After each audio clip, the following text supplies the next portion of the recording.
Maki-joyride na. Dito lang sa Lakwa Chika.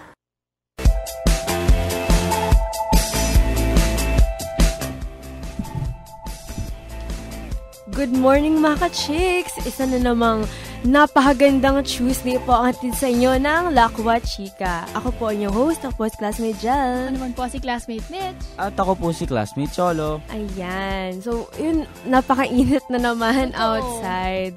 Alam niyo yung sobrang lamig the past few weeks, tapos biglang boom, uminit na lang. So, parang, Totoo yan. Yung ano kasi, ewan ko parang ang drastic nung change. From sobrang lamig, wala man lang tayo parang medyo malamig, medyo mainit. Oo nga, parang nangyari. Walang abiso. Oo, parang biglang pagka sobrang lamig, pagkatapos nung pagkalabas ng bagyo, wala na, init na naman yung sinag ng araw. So, ayun, sa mga classmates natin dyan, kahit pag nagpapayong kayo pag umuulan, magpayong din kayo ngayon kasi medyo mainit masakit sa balat yung araw. Oo, at ayun. Masakit din sa mga puso ng ilang single nating mga ka-chicks kasi dahil ito na. Yes, this is the week of love. Wow, week of love. Valentine's Day na po sa Friday. Para sa mga ka-chicks nating medyo nakalimutan. Oo, para magkaroon pa naman kayo ng time para bumili ng gifts for your loved ones. At syempre, gusto lang din naman namin i-DN na kung wala kayong love life, sayang. Wow, classmate Cholo. Hindi, huwag kayo makinig kay classmate Cholo. Mga ka-chicks, okay lang yun. Kasi hindi naman kailangan magka-love life para mag-celebrate ng Valentine's Day. Trues. Katulad natin, char, joke. Ay, hindi, joke. Akala Jel, mukhang ikaw lang yun. Ay, sige na, okay.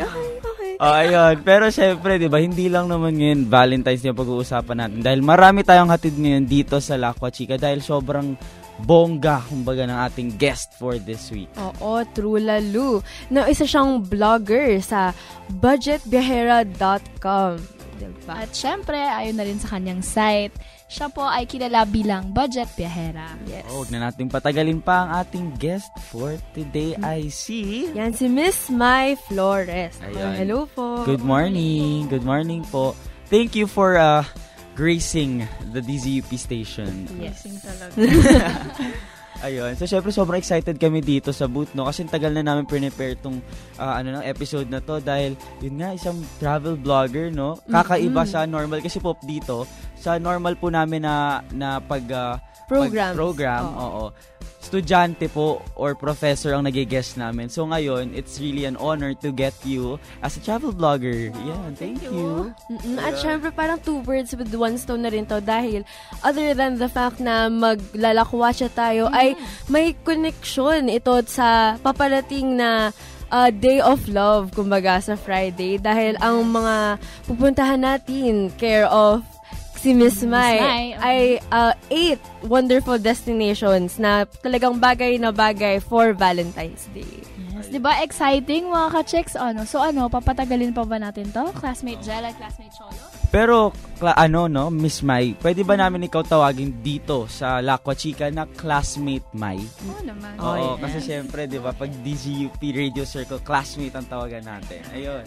Sure. No, pero Miss classmate Mai, no? Yes, Magbigay naman kayo ng a little something about yourself.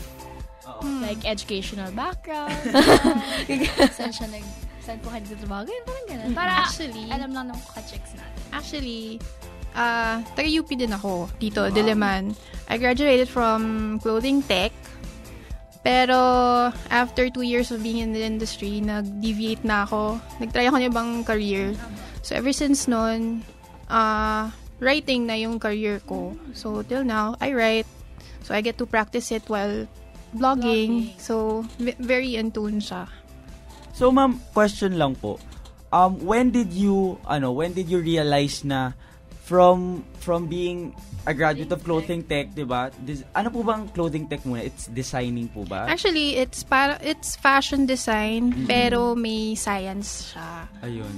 So, yun lang yung parang pinagkaiba namin doon sa, let's say, doon sa other schools na may science. Purely arts. Oo. Kami, Bachelor of Science eh. Kaya pala siya BS. Actually, nung una nagtaka din ako, bakit BS yung CT? Kasi parang, nung una kong notion din is, fashion design nga siya. Tapos, ayun pala, interesting, no? Na meron nga pala talagang science yun. Yeah. So, ma'am, going back to the question na, from clothing tech, from fashion design with science. Ayun. When did you realize na, hindi, gusto ko namang mag-travel vlog? Kasi di ba, kung isipin po natin, medyo from clothing to travel, medyo may magkamalayo. So, when did we realize that? Actually, travel blogging naman kasi is more of a hobby lang for me. And kahit naman may day job, kaya mo gawin yun eh. It's just a matter of scheduling your time. Gusto mo maglakwatsa sa weekend, gawin mo, then you write about it after. Pero in terms of deviating, tagal ko na kasing Passion, yung writing. Travel and writing, tagal ko ng passion. So, since bata ako, malakwatsa na talaga ako. So, nagano lang siya. Nag-progress lang. Pero, classmate Maynong, kunwari, sa mga travels mo, kung meron kang isang bagay na lagi mong kailangang dala-dala mo, ano yun? Material? Opo. It has to be material ba? Hindi na, well, pwede ring thoughts of love. What? Parang, kailangan ba may backpack or dapat meron kang sobrang dalang tubig or something? Kung material, ang favorite travel essential ko kasi, alam niyo yung monopod. Ano po yun? Kung may tripod, 3 legs, diba? Yung monopod, isa lang siya. It's a stick na you can extend, tapos nandun yung camera mo, just in case you travel alone or gusto mo lahat ng tapos kung may group kayo na walang gusto mo lahat nandun sa picture, extend mo lang siya and then you click. That's one of my travel essentials. Interesting no? Very useful nga yan pag nagta-travel kayo. Especially for you, classmate. Wow! Hindi kasi alam ko namang mahilig kayo sa mga pag-picture ng mga magagandang places. Ayun, ma'am, let's talk about your website, your blog. When did it start? When did Budget Viajera start? Actually, in-up ko siya around 2008. I was still in WordPress. Okay. Tapos 2 years later, nag-manual transfer ako ng content to Blogger kasi I found it very user-friendly. I don't know about kung ano ng setup ng WordPress pero mas nadadalian ako sa Blogger. So, since then, 2008 ako nag-start. So, ma'am, how did you change the dot? Di ba kasi pag blogger ka sa WordPress, there is yung name nyo, .wordpress.com. So, how did you change it to .com? Madali lang. There are plenty of platforms kasi online. There's GoDaddy. Actually, GoDaddy is parang hosting, I think. So, you buy from them yung domain. Let's say you want .com. Yun, so you usually get to pay mga $10 a year para sa yung pangalan for the whole year. So ma'am, web traffic naman po. Do you have an idea the numbers na dumadating sa iyo sa sa website mo, sa blog mo? To be honest, it doesn't really matter. Oo. Kasi it's really a hobby for you. As long as you get to voice out and share. Yeah, there are some loyal readers na lagi nag-visit, nag-leave ng comments. Pero in terms of yung statistics ng blog ko, it doesn't really matter. As long as may reach ako at nararamdaman ko naman na meron, that's enough for me na. Wow. And makikita naman talaga natin sa blog site ni classmate Mai na sobrang gaganda ng mga pictures na nakuha niya. And talagang substantial. Para bang nandun ka na rin sa place, diba? Wow. So, syempre, marami pa tayong hatid, no? Ngayon, patikim pa lang to. No, thank you classmate Mai for sa patikim natin. Pero syempre tuloy-tuloy tayo sa Lakwatsa mamaya-maya. So stick around guys kasi meron pa tayong mga kwentuhan with classmate Mai. At syempre answer our question of the week. Ano ang theme song niyo ng crush mo? At bakit ito? Yan, you guys can text us at 0927-2208-332. And you could promote with us and leave us a message on Facebook. That's Lakwa Chika sa DZUP 1602. Pwede rin kayo mag-tweet sa amin at Lakwa Chika DZUP. At syempre, bisitahin niyo rin ang aming website sa dzup.org. Magbabalik po ang Lakwa Chika! Maki-joyride na. Dito lang sa Lakwa Chika! DZUP 1602 ay kasapi ng KBP, kapisanan ng mga broadcaster ng Pilipinas. Sa DZUP 1602, kasali ka! Sa Lakwa Chika, ka-chicks ka pa! Ayan, maganda umaga po ulit mga ka-chicks. Kami pa rin po ang inyong mga kasama. Ako po si classmate Mitch. Ako po si classmate Jel. At ako po si classmate Cholo. At syempre, kasama po natin si classmate Mai. Ayun. Hi, classmate Mai ulit. Hi! Muli, ang kanyang si Budget Biyahera, no? Sa budgetbiyahera.com. Ngayon naman, mas mag-in-depth tayong pag-research. Kumbaga, kaya Mamay. So, yun. Paano po ba nagsimula yung love for traveling niyo? Actually, I think it's innate. Mas nag-ano lang siya. Kumbaga lumawak pa, mas naging deeper yung love nyo. Kasi yung father ko, mahilig bumiyahe. Okay. So, as a single father, dinadala niya kami ng kapatid ko to places na... So, yun. Ang first place kasi niya na pinadinalan kami, Baguio. So, ever since noon, talagang yung mismong experience of traveling. The road trip and all. Yeah. Plus when you get there and then the food. Exactly. So, naramdaman ko yung fulfillment out of it. So nag-progress siya eh. When we talk about yung love for traveling nyo po, what is your favorite part about traveling? Is it the road trip? Is it the food? Is it the sights? Ano yung talagang, kumbaga, pag pumunta sa isang lugar, ano po talaga yung hinahanap nyo? Yung pinaka location or pinaka thing or gano'n, pinaka malaking thing na hinahanap nyo? Actually, it's a combination of everything eh. So, siguro depende rin sa pupuntahan. Let's say kung Camiguin. It's more of the sights and the islands. So, yun kasi, activities, to be more specific. Yung activities ang what I usually look forward to. So, depende yan eh, kung saan pupunta eh. Sobrang ano po eh, no? Kasi, every location, every destination has its own, parang own... Special flavor, kumbaga. What is what place po, or what destination, yung parang pinaka-tumatak po sa'yo hanggang ngayon, yung hindi nyo siya makalimutan sa sobrang saya nyo? Actually, nung nag-backpacking kami ng boyfriend ko sa Ilocos, Sur and Norte. Vegan area and Pagudpod. Nag 3 legs kami.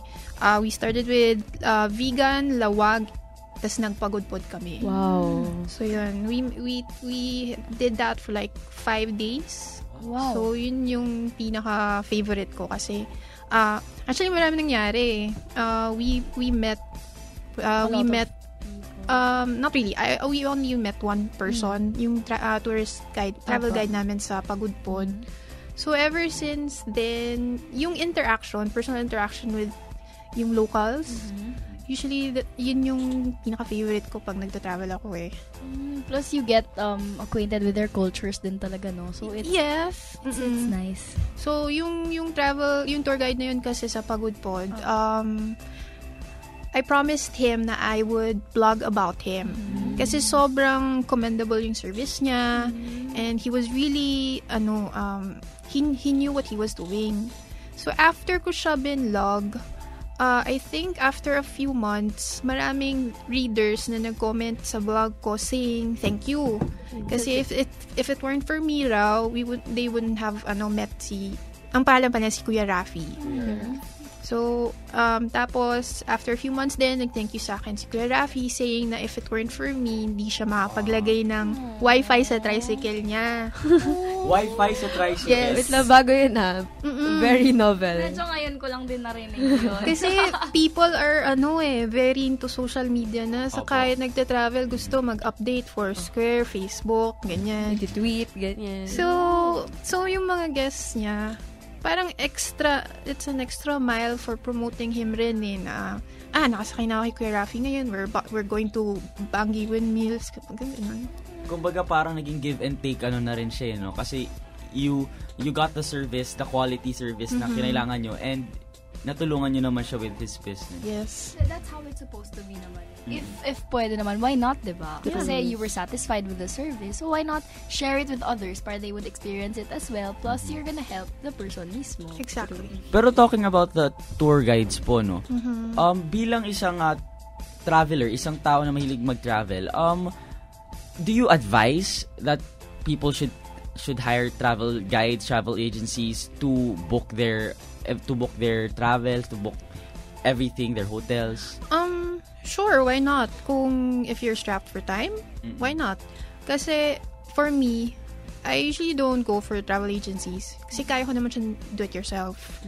Sometimes kasi pag gusto ko ng maraming activities in just one day, hanap ako ng tour guide. Yung mga tricycle drivers lang na game, daling ka nila sa north to south. Kukontratahin. Pero in terms of sa pagudpud kasi, business na talaga for them yun. Opo. So they have signages na they're offering po talaga yung ganun na they're services. offering. So for me, kung kaya ko naman do it yourself. Pero kung gusto ko ng marami akong mapuntahan, I hire a guide. Yeah. Para masulit mo din yung experience. So depende rin. Talking about naman po, di ba sabi natin that this is the week of love, kumbaga. Valentine's Day is coming. So, anong lugar po dito sa Pilipinas? Let's talk about here sa Philippines. Ano pong lugar dito sa Pilipinas ang masasuggest nyo na very romantic na pwedeng puntahan ng mga ng mga mag-boyfriend, girlfriend, mag-asawa, gano'n? Actually, last year, I blogged about yung 8 rocking romantic getaways in the Philippines. Yung 8 na yon I chose based on my own experience. Kasi may mga iba akong readers nag-ask, why didn't you include this place and this place? Sabi ko, actually, it's either hindi ko pa napupuntahan yan or I didn't find it very romantic. So, dun sa 8 na yon I featured Baguio, Vigan, Burgos, Ilocos Norte, Bohol, Coron, Boracay, and Manila. Wow. Manila. Na-curious ako dun sa Manila. Sa Manila. Yeah. Well, sa Manila kasi, sinurprise kasi ako ng boyfriend ko for our anniv. So, since, strapped for time pa rin, and may work kami parehas, so we decided na sa Manila lang kami mag-celebrate. And if may konti kayong budget, you can try Hotel H2O. Hotel H2O. That's the one sa Manila Ocean Park? Yeah. Tama ba? Katabi lang talaga niya, literal. So, they're known for having those aquarium-themed rooms. Pero the one we got was the bay room. Okay. So, it has a really floor-to-ceiling na glass window. Now, when you open it, kaharap mo na yung Manila Bay. So, you get to see the sunrise and sunsets there. It's really nice. So, kumbaga naging factor. Naging factor din po sa inyo yung yung share din ng experience with your loved one to blog about it. Na parang yung boyfriend mo, ganito, may na-contribute na maganda at kaya na siya naging romantic. Ganun po ba yun? In a way, yes. So, yeah. Kasi it's really, how do you value company when it comes to traveling? Kasi sometimes people don't like being with people. Gusto lang solo. Introverts. Or di kaya may iba naman na gusto, may kasamang parents. Actually, introvert ako. Hindi na po halata. Yun nga. I've tried, the one thing that I haven't tried is going solo travel. Hindi ko talaga kaya yun. So, pero most of the time talaga, it's just me and my boyfriend. Pero we've tried going on trips with group friends, kanyan, families. Ang cute din po na game din yung boyfriend mo na sumama for the traveling. Ano rin kasi siya, enthusiast din siya. Plus, he works for an airline company. So, okay. So, kumbaga naging part na of his life. Yes. Parang exactly. match sila. Yeah, totoo. Travel vlogger, tapos sa airline. Parang yung travel yung naging bridge nila somehow. Yung main, Eventually, naging ganun. So before before you started travel blogging, what did you do pa po before that? Did that wake you up na parang gusto ko na mag-travel blog? Kasi 'di ba syempre from the change of clothing tech tapos to travel blogging. Paano po pong ginagawa niyo ng before? If naka-experience na kayo as kids na yung tipong nagsusulat kayo sa journal, I did that before. Okay. So parang traveling for me gave me a whole new perspective. So I just wanted to share it na tipong malay mo lang may makabasa, magka-interest, tas makatulong.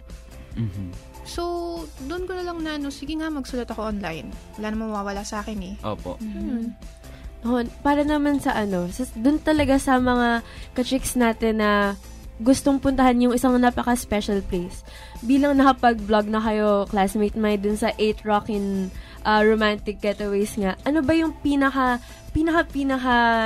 masasuggest nyo na puntahan? The number 1 spot. Ganun. Yes. Depende kasi lahat yung 8 na recommended ko. Manila lang ang, kung taga Manila ka, yun lang ang mabilis mo mapupuntahan. Kasi all the other destinations are far. Yes, very far. It's more Kailangan mo convenient. mag-plane. So, if ever may budget, I would suggest Ilocos pa rin. Ilocos pa rin. Which, Actually, Ilocos Norte or Ilocos Sur? Both. Pero sige, ang pinaka-favorite ko doon kasi Pagudpod. Ang ganda sa Pagudpod.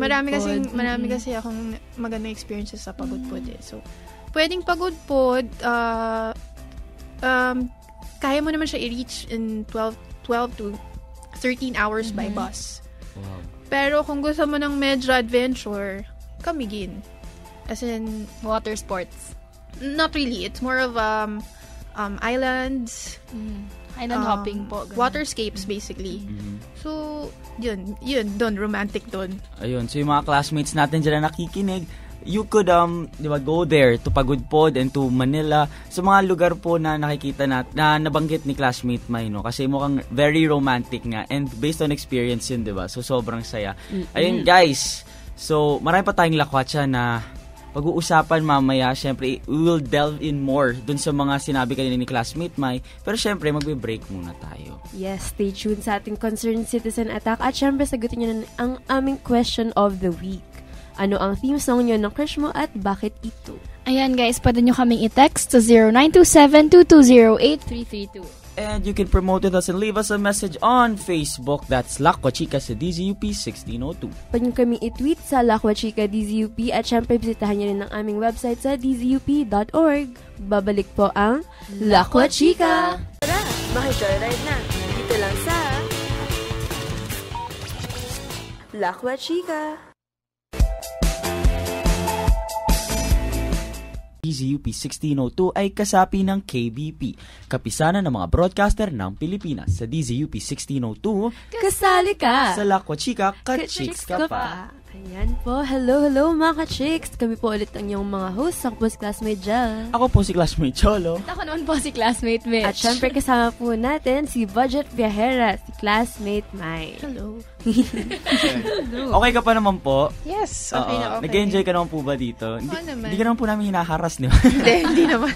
Diba, classmate Cholo? Okay naman. Ayun, tuloy-tuloy natin ang lakwatsa natin ngayong araw, no? Siyempre, hindi pa tayo tatapos kanina na pag-usapan natin yung 8 romantic places na blinog nga ni classmate Mai. At siyempre, Nagbigay siya ng top 3. oo, at yung mga ano natin, siyempre, yung the story of the beginning of Budget Viajera, yun. So, siyempre, yan, nakaka-excite. Tuloy-tuloy na natin to, classmates. So, classmate Mai, no, since nabanggit mo lang naman na yung pinaka-top destinations mong ay Pagudpod, Camiguin, Manila, ano ba yung pinaka-gusto mong gawin sa mga to? Kunwari sa Pagudpod, ano yung top na ginagawa ba ng mga turista? Actually, sa Ilocos Norte, there's 3 spots. Pagudpod, Burgos, and Bangi. If you're familiar, Bangi has the windmills. Oo. Yeah. Burgos has the Kapurpurawan Rock Formation. Are you familiar? The one that looks like Greece from afar. It's the super white rock formation. Yes. Actually, then Pagudpod is usually the beaches. Blue Lagoon and Saud. So, yun yung favorites ko. Tapos, Burgos kasi, medyo it entails a little trekking.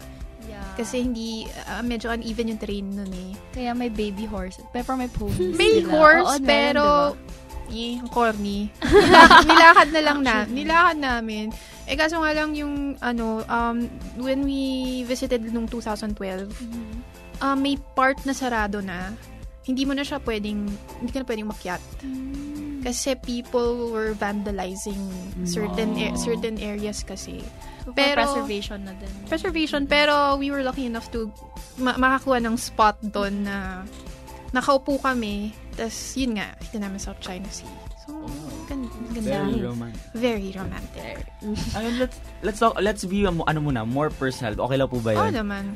Kasi 'di ba travel writer kayo ngayon, but what if hindi kayo travel writer ngayon and you continued your expertise in clothing technology? Paano mo imagine sarili mo? Ano ka ngayon? Ganon. I'd probably be still, parang, last job ko kasi sa industry, technical specialist. Okay. So, basically, I don't do designing. Mhm. I do quality assurance. So, chine-check ko yung bago mo siya ma-mass produce, I make sure na the specs are right. That is where the science comes in. Parang ganun ba? Not really. It's mostly measurements. Okay, ako. It's mostly measurements pa naman. Siguro sa quality, kung nag-quality assurance ako, I would have to check yung dye. Kasi sa clothing tech, may chem part eh. That's what I really hated eh. Kasi, yun. So, may chem. So, check mo yung kulay, yung dye, ganyan-ganyan.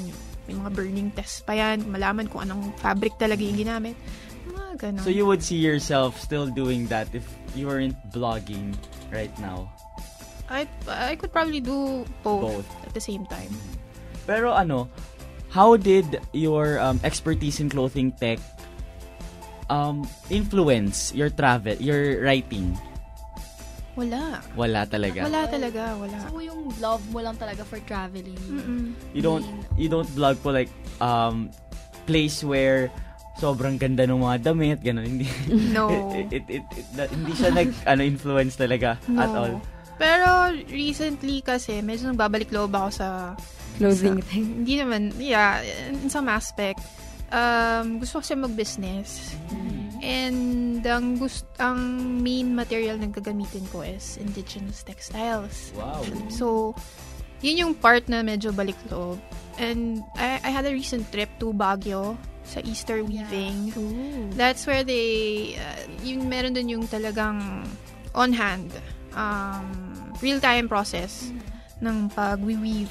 So, yung mga locals po talaga din yung gumagawa mismo nung mga Yes. Ayun. Bilang napag-uusapan na rin natin ito, can you explain to us po yung process na na-witness ninyo doon?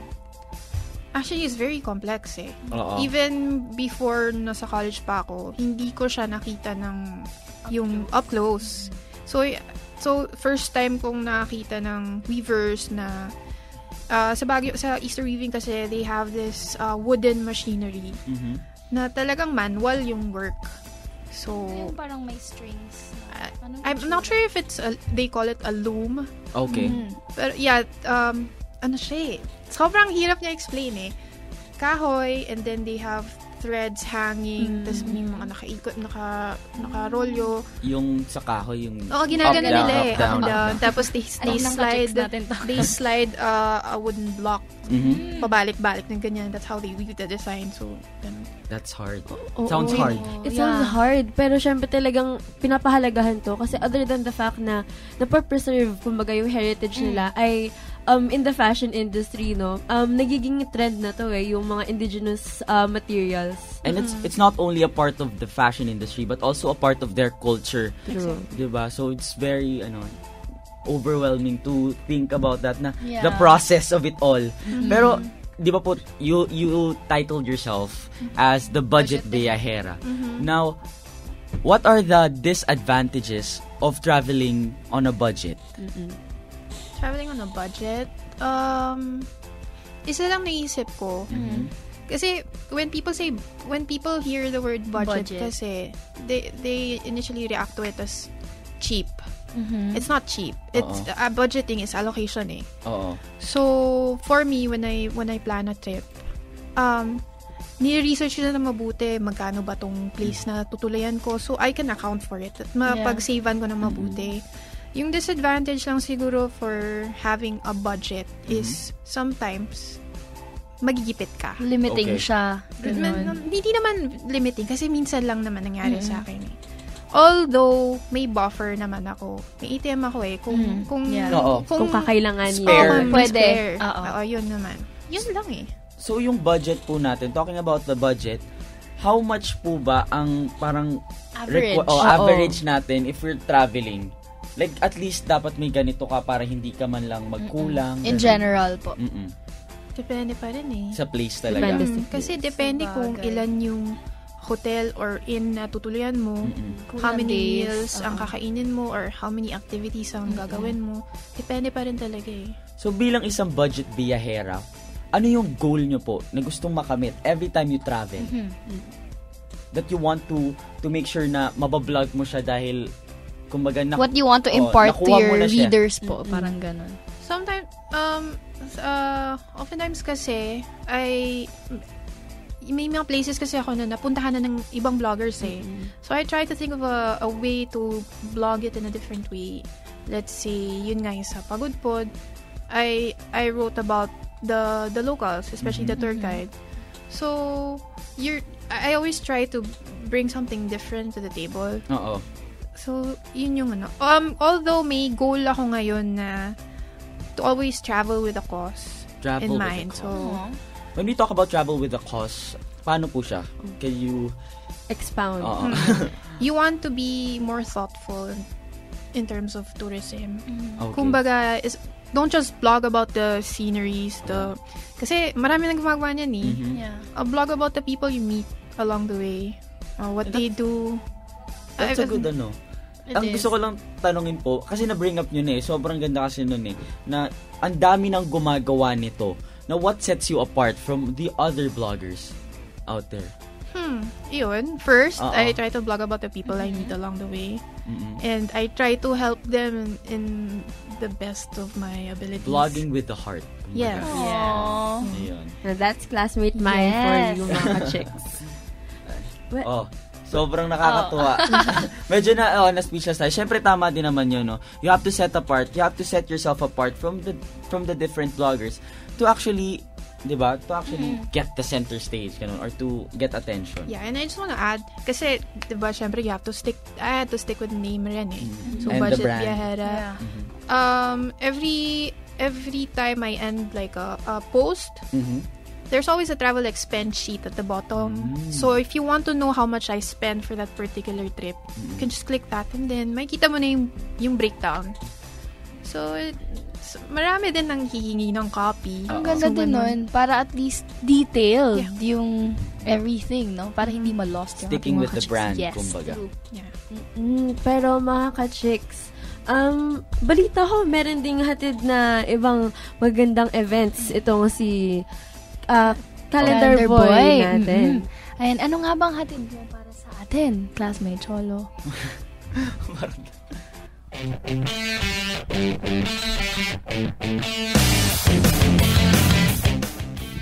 Good morning mga classmates. Ayun, nagbabalik na naman po ang Calendar Boy. Siyempre, Tuesday po, Lakwa Chika. Ayun, Calendar Boy. Let's talk about the events this week.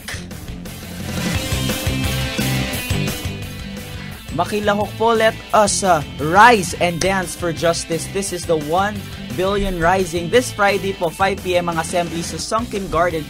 This is a dance to empower women. Are you guys still looking for a Valentine's date? UP Journalism Club brings you Velocity, a speed dating event happening this February 12 at the Vincent's Activity Center from 5 p.m. to 7 p.m. Registration fee is 50 pesos and comes with snacks and drinks. At syempre, wag po natin kakalimutan mga kapwa scholar ng bayan at ang mga gusto naman pumunta, UP Fair po ay parating na this week. Tickets are available at the gates and gates open at 5 p.m. At syempre, meron din po tayong mga tickets sa SM Tickets. Ayun. On February 11, meron po tayong Ascend, February 12, Todo Combo, February 13, Roots, February 14, Contra Cultura, and February 15, Backtrack. Tickets are still available. Yun nga po sa SM Ticket Outlets and syempre sa ating mga gates. And of course, let's count the stars together on February 14, 2014, 6 p.m. at the UP Diliman College of Science Amphitheater. Ito po yung Counting Stars, and this is for more updates. You can check their Facebook page, facebook.com/UPCE Counting Stars. You can check their event page. This is the UPCE Counting Stars.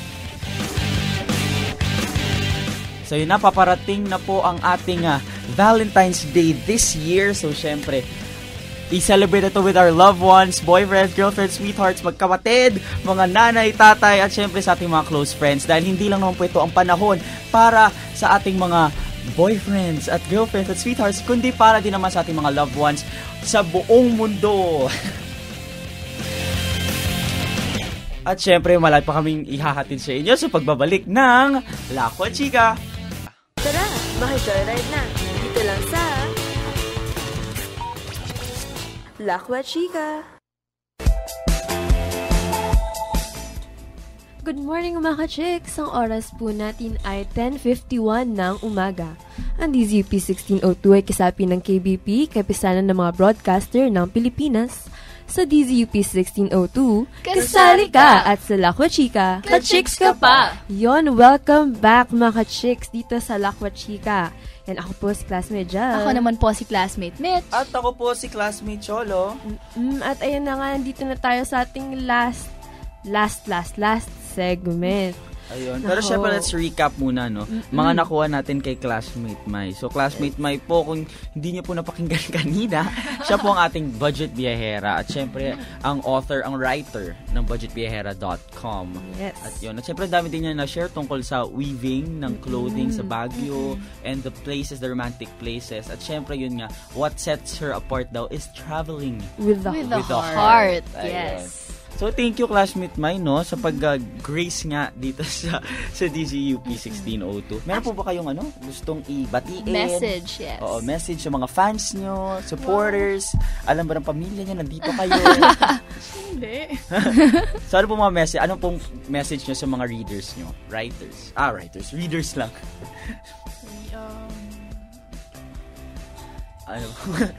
Wala eh. Wala. Okay lang. Siyempre, ayun. Or sa mga listeners na lang po sa listeners natin. At gusto niyo ba in time for Valentine's? Sige, let's see. Your choice, Classmate Mai. Bigla akong wala rin ako naisip. Ayun. Pero syempre, okay, ano na lang po natin, i-promote na lang po natin ang Budget Biyahera. Let's invite people. Sige po. Hi, good morning. If you wanna travel sa Pilipinas or sa Asia pa lang naman ako napag-travel eh. So if you want tips, if you wanna check out my travel expense sheets, you can log on to www.budgetbiyahera.com. It's BUDGETBIYAHERA.com. Yun. So, thank you, no, Classmate Mai, for coming here. At syempre, dami natin natutunan, no? True. And we hope, mga classmates, marami din kayong natutunan kay Classmate Mai. Yes. So, Classmate Mai, we hope to see you again. Sure, We why hope to not? talk to you again Yes. soon. not? And for sure, we will be following and reading po Wow, your thank you. vlog. Sana yung mga ka-chicks din natin, no? truth. Ayun. So, yun, thank you very much. Pero, syempre, hindi pa nagtatapos sa ating programa dahil meron pa tayong mababasahin sa ating Facebook page na Question of the Week. Ano ang theme song nyo ng crush mo at bakit ito? Ayun, so check natin, no, ang mga sagot ng ating mga classmates dito sa ating Question of the Week. Ano ba mga sagot nila? Ito, si classmate Kim May Katungkal, I'm yours daw. I'm yours, Wow, Jason may Ram. heart pa yan, Yes. guys. Okay, ito naman, sabi natin classmate na si Monica Zalazar. Ang pag-ibig kong ito by Moonstar 88. Sawi na akong sawi, ganyan talaga ang gulong ng palad. Humuhugot siya, guys. Ayun, sabi Okay naman lang ng yan. ating new member dito sa DZUP Radio Circle, Thompson Go, Feel Again by One Republic. Oo nga naman, maganda yun. Pero medyo hugot Pero din na tayo. hugot din siya. Oo. Hindi nakalata. True. No, sobrang daming feels, lalo na this week. Paalala lang natin sa mga chicks natin no, na malapit na ang Valentine's Day. At syempre, a UP Fair. Pero syempre tanong din natin si Classmate Mai. Classmate Mai, ano po ang nyo, theme song nyo para sa boyfriend nyo na lang? Yes. Ayun, para sa boyfriend nyo. Anong kanta ang nagpapatibok sa puso mo? Wow. Sa puso nyo? Pwedeng nagpapaalala na lang. Oo, sa kanya naman. Sige, I'll go. Are you familiar with Cebuana Urban Dub? Okay, so search natin yan. I'm familiar with the band, but not the Oo. song. Yeah. Ayun, so maganda yan. It's about... Actually, it's the first song he sang to me. Oh! There. Kikinig na naman tayo, guys. So, On ayun, air. Kung gusto nyo malaman ng mga theme song ng mga ating mga classmates para sa kanilang crush, you can check that sa ating Facebook page. Pero syempre, yun nga, next week po hatid namin sa inyo ay ang USC Election Special Coverage syempre ng DZUP. At abangan nyo mga kandidato na bibisita dito next week. At kung meron pa kayong habol, no, na mensahe ay pwede nyong isend sa 0927-220-8332. At syempre guys, pwede nyo rin kaming i-promote at bisitahin na rin nga ang aming Facebook page. That's facebook.com/lakwachika DZUP1602. At syempre, pwede nyo rin naman kaming i-tweet, makipag-usap sa amin sa aming Twitter account. That's @lakwachika DZUP. At syempre, pwede rin bisitahin ang aming website sa dzup.org. Susunod na po ang Talatugtugan, ang Lakwa Chika hatid sa inyo ng DZUP Radio Circle, the only org that goes on air. Abangan ng boses ng Estudiantes Trip 10 to 11 a.m. sa himpilang ito. At syempre, bukas, Wednesday, ang Samahang Bidang Bida. Pero syempre, gusto ko lang po i-congratulate ang bagong batch ng DZUP Radio Circle, Batch 13B, no? Ayun, congratulations! Welcome, babies! Yes, so, yan, isang oras na naman na makabulang ang Lakwacha at chikahan ang nagdaan dito sa Lakwa Chika. Muli, ako po si Classmate Jam. Ako po si Classmate Mitch. At ako po si Classmate Cholo. At ito po ang Lakwa Chika! Tara, maki-joyride na. Dito lang sa Lakwa Chika.